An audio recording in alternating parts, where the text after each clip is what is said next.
سمعنا عن اشخاص بتهاجر من مكان وبتروح مكان تانية تجرب تعيش فيه، شيء طبيعي وارد ومفيهوش اي مشكله. سمعت قبل كده عن عضو من اعضاء الجسم ما عجبوش مكانه الا لما جرب اقعد شويه في مكان تاني كده يمكن القعده تعجبني؟ حسيت اني بقول كلام خيالي صح؟ في الحقيقه هو كلام مش خيالي قوي، لان ده جزء من اللي بيحصل وبنسميه الحاله دي بطانه رحم مهاجرة. اللي بيكون فيها بطننا المهاجر هو جزء من بطانة الرحم اللي قرر ان هو مش عاجبه يكون موجود في مكانه الطبيعي اللي هو جوه الرحم، بيجرب العيشة في مكان تاني في جسمك زي المبايض وزي قناة فالوب او حتى في الامعاء. كل شهر بيحصل لك فيها تغييرات هرمونية على بطانة الرحم المستقرة في مكانها الطبيعي، بيحصل نفس التغييرات دي على بطانة الرحم اللي اعلنت التمرد وقررت الانتقال لمكان تاني. عشان كده هتحس ببعض الاعراض هتكون شديدة شوية عليك، زي مغص شديد اسفل بطنك او ظهرك بيبتدي قبل الدورة الشهرية وبيزيد مع نزولها وممكن يكمل بعدها، نزول دم غليظ احيانا اثناء الدورة الشهرية، ألم أثناء العلاقة، ألم أثناء التبول أو التبرص، وطبعا تأخر الحمل. ونيجي للنقطة دي ونتكلم عنها بالتفصيل شوية. من تلت النص السيدات المصابة ببطانة الرحم المهاجرة بيعانوا من صعوبة في الحمل، لأن بطانة الرحم المهاجرة بتأثر على الحمل في أكتر من خطوة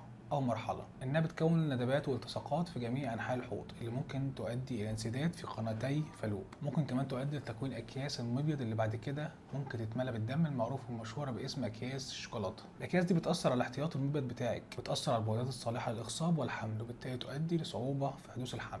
في الحقيقة سبب حدوث بطانة الرحم المهاجرة مش معروف، مجرد شوية نظريات بيرجحوا إن ممكن تكون واحدة منهم صح. بنستخدم في بعض الحالات العلاج الهرموني او العلاج بالمنظار، وده اكتر نوع شائع في علاجات بطانه الرحم المهاجره، او العلاج بالجراحه عشان نشيل بعض اجزاء بطانه الرحم المهاجره من المبيض او بعض الالتصاقات. عارفين ان سؤالك عن الحمل مع بطانه الرحم المهاجره سؤال بيحمل كل مشاعر القلق والخوف على حلم الامومه عندك، بس بنطمنك كل ما نكتشف الحاله بدري ونتدخل اسرع كل ما كان نسبه الشفاء ونجاح حدوث الحمل اعلى.